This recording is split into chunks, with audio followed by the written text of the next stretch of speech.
Kieran Sidhu, CEO of Halo Labs, and Katie Field, who's the Chief Strategy Officer of Halo Labs, joins us now. Welcome, guys. Thank you. Thanks for having us.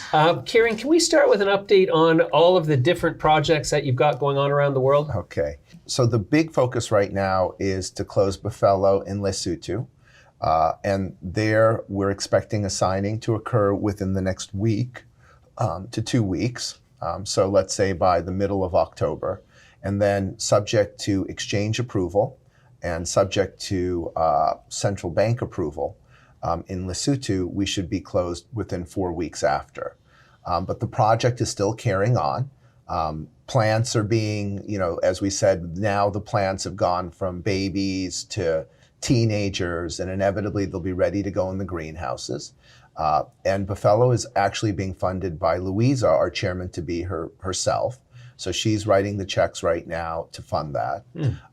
And we're pretty confident that given if we get the offtakes there, that the entire project will have traditional bank financing, which is pretty unique from a major South African bank we're in discussions with, because it doesn't have the banking problems that you have in America, in Lesotho or in South Africa. Secondly, you'll be seeing some news coming out about enhancing our capabilities in Northern California. Our biggest issue right now is capacity. We're running at full capacity 7 days a week in California. And right now in harvest season, as we announced, a record month in Oregon, which surprised us. And I think part of that had to do with the fact that people no longer want to buy vape cartridges and products in the black market. Right. They want to go to licensed producers. We're also running now 7 days a week there. We had a bumper harvest. We're expecting somewhere between 15 to 20,000 pounds off of our 6-acre site in Oregon. 7,000 we're going to be bringing into flour, which we believe will give us conservatively incremental sales of 3.5 million we weren't expecting. So things have been really busy, and you'll be seeing some announcements, hopefully coming soon, on some more positive events. Perfect. Okay, so I want to focus for a minute on the record sales in Oregon, because that represents a pretty serious Q-on-Q growth. Right. And is that a trend that we're going to see continue, or is that just a specific one-off event as a result of the vape crisis? We believe that the trend will continue because now what we're doing is also starting to sell our flour. After 3 years of growing, we're starting to grow really, really nice flour. And so there's been a demand for our flour. And I think as of today, out of 7,000 potential pounds, 2,000 have already been pre-sold with large deposits, which is helping our cash flow tremendously as well.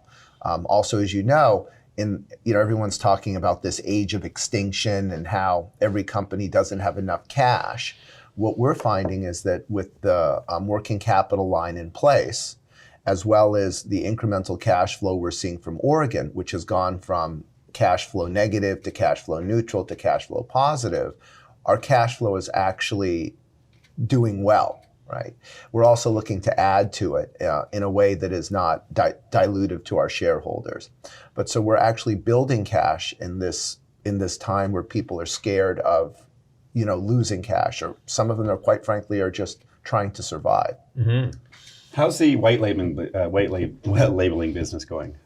Good. No, it's going really well. I think we've seen that a little bit more in California.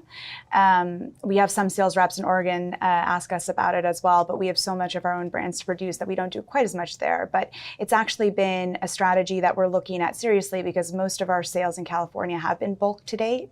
So the question is, hey, what brands do customers want? And we're still in the process of, we are already have some of our own distribution, both that we do, but then also with Midas, that's one of our distributors. The question is, what are the brands that the consumers are going to want? And if we can white label them, we're very efficient. We've been in this business, we've been extractors since the very beginning in Oregon, that we actually can still make margin and be profitable doing white labeling. So that is something that we're doing. But of course, we try to be selective about the brands we work with and make sure that it's really a relationship that that's going to be mutually beneficial. So Cleva, for example. Anyway. Do you use your white labeling strategy as a way to get your products into other states where you don't necessarily produce cannabis? We're definitely open to that. That's something that we do. So you mean in terms of, hey, I'll go to a different state, I'll take my brands and have them produce them for us? License your recipes. Yeah, exactly. Right. Sure. Yes, that is something that we're doing. Absolutely. I mean, we've looked at that a little bit more in terms of helping to implement dab tabs in other markets, but our brands are open as well. Kieran, I don't know if you want to add to that. You have Well, another I thought mean, to add to that. we're in discussions, and documents going back and forth with a couple of MSOs, because some of the products we make in our hyper-competitive states are different from what they do where they have limited license states. So yesterday, we were actually with a large MSO who told us that we sell high-grade shatter for, say, $6 a gram wholesale in Oregon. And he's saying that on a wholesale basis in one of his states, I don't know if it was Massachusetts. Could have been Massachusetts, Illinois, but one of the limited license states, East Coast, Midwest it's states. $30, and the quality isn't even that great. So there are higher margins in these limited license states, which gives room for us to actually take profit and start joint venturing and bringing our brands, but more so our technology to those states. Our SOPs and how to tweak things, like making live resin better, making like live resin cartridges or shatter better, and more efficient. Right. Sure. So these are alternative revenue sources that you foresee in the future? Yes. Oh, definitely. Yes, definitely.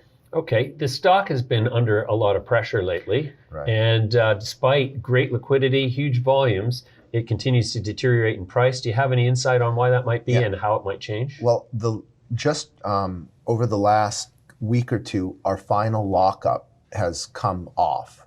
So about 22 million shares entered the market. But of those, I would say about 8 to 10 million are with insiders. So we have now had a liquidity flush of those sales. And when that's happened in the past, we've seen a dip in the stock, but the stock has come back. But that's the last lockup. Everything now out there, with the exception of what the insiders hold, which is approximately 20% or 25%, somewhere between there, is now free trading. In addition to that, we had a lot of warrants as a result of our RTO and as a result of our convertible. Of the, I believe, 150 million warrants we have outstanding, I would say that the majority of them, the vast majority of them, I think even closer to 90 or even 100 million, are now listed on the exchange. So they trade themselves. So they're not causing any sort of overhang on the stock.